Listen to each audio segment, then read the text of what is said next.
Well, this has been fun. I'm in my own little holders.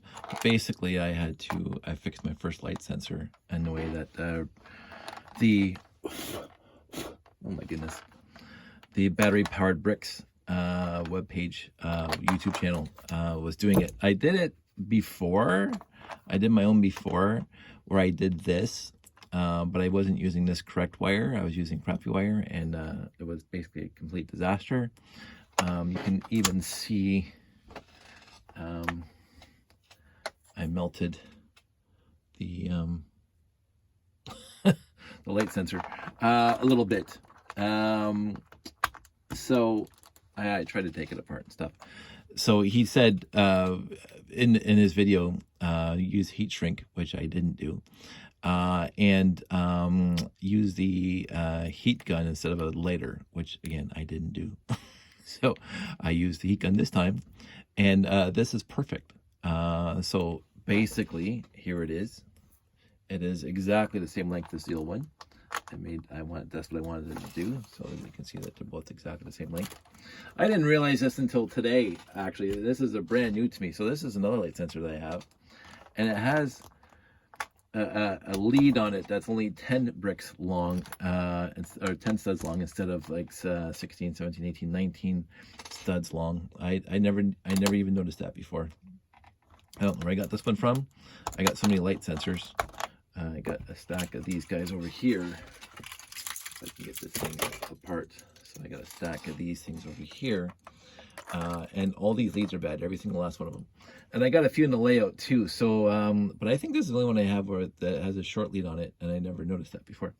So, anywho, I made my own. I fixed my own. What I did first, I'm not going to show you the whole thing because it takes a little bit of finagling and whatever. But what I did first, I will start off. So there's one. I'm just going to grab another one off the pile here, because I have to build a few more. This one still is, well, it's not good at all. You can see that end. Basically, you clip the end. I leave about like 3/4 of an inch to an inch just for wiggle room. And then you take off the rubber like that. So all the rubber's off. You separate the two leads here. Make sure they're completely separate. No wires crossing over. There's a little bit of rubber in the middle here, which we can leave. And then you twist them, each one individually. There's one twisted. Now the twisting on these wires inside is opposite of America. I don't know if it's because it's European. I never noticed this before. But we're so used to twisting right, and this one's twisted left. Doesn't matter. So here it is on here. And basically you tin the leads. So you tin the leads here. Then what I've been doing is instead of creating this part first, I've been soldering my new wire, which is here.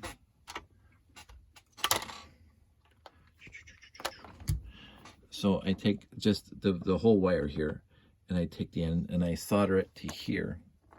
Right, now I do want this gray line to be up, so its gray is always going to be on the left when you're looking at the back. That's the way I'm going to do it. And then I put it down here, and then I put the other end on, just so I have all this stuff done first, the soldering and whatever, because you really can't check this until you're done. Now you can leave the heat shrink off. So what I did before was I split the wire like that, so that the wire split, and I split it back a little bit like that. And then I took some heat shrink tubing, about 1/2 inch, and another 1/2 inch, 2 of them.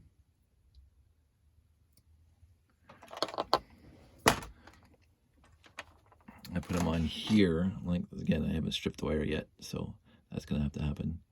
Put them on there like that. Put it on there like that. And then afterwards, these are stripped, they're tinned, and then I attach them to here, one there, one there. And then I push the heat shrink up, and I shrank the heat shrink, of course, with the hairdryer. What I can, or the heat gun, what I can do is I can test the throughput to the end that I'm going to have set up here. Make sure there's no shorts and both leads are connected. So I'm going to try that for my next one. So I got this guy ready to go. But I'm going to tin some stuff here. I'm going to strip these wires. I'm going to tin these guys. I'm going to snip them. After you tin them, and it's just easier after you tin them, because you only need like a quarter of an inch. So you just tin this bottom part and you snip the wires, because you don't want this whole thing tinned. You only want like that. But it's easier to do it when it's big like that. But you just want this part tinned here with the solder on both leads here. And then you cut them off here and here. And then you have the same exposure on here and here.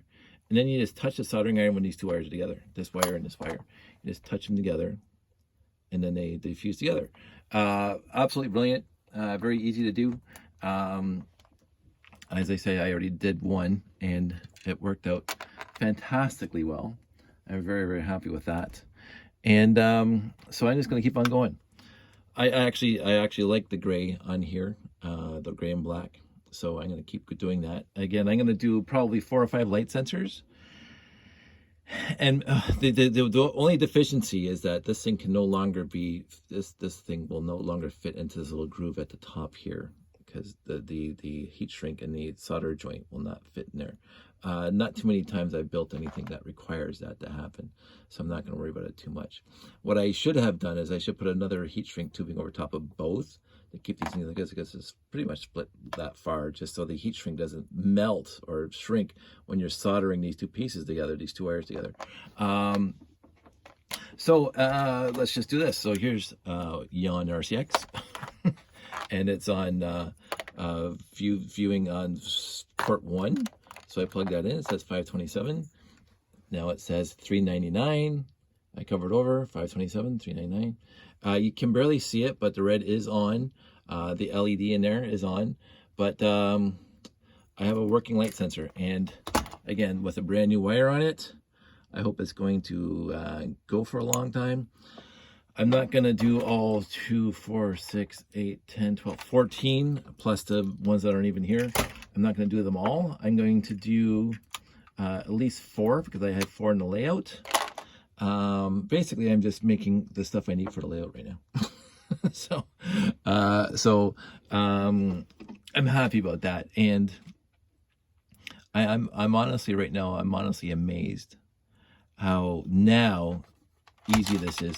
I might do one of the temperature sensors, but my temperature sensors actually haven't completely disintegrated yet, which is odd, probably because I don't use them as much. But anyway, I'm making a nice little working platform here. You can see this is going on down here, so I'm going to get rid of all this other miscellaneous stuff that's sitting on top here. Bad wire here. This is what I cut off the light sensor. Again, the medium-sized one, the short one, the ultra-short monorail one here.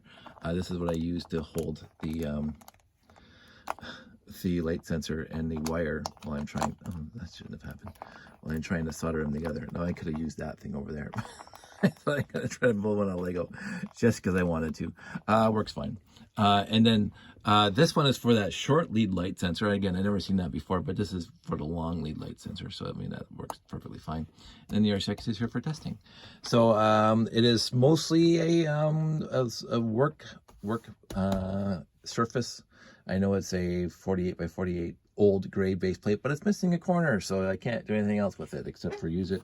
I'm going to try not to drip solder on it, but I won't guarantee I won't drip solder on it. So there you go. I'm going to do 3 more light sensors today. Maybe give my hand a try at the rotation sensor. Not that I need to try that. And then I think I'm going to be done for a while, because I have all the wires I need for the layout. And I'm sure some of my friends are going to contact me saying, hey Dave, hey, I need some. That's perfectly acceptable, and I actually encourage it. If you guys need some wires done, let me know and we'll work something out. So and even for the sensors, again, it's going to be a swap. You give me the wire, your old wire, so I can still have ends. I give you the fixed wire and or sensor and or whatever, and we'll work out whatever else later. So anyway, this is it for now. I'm going to keep on making fixing more light sensors. Everybody stay safe, take care, and I'll talk to you soon.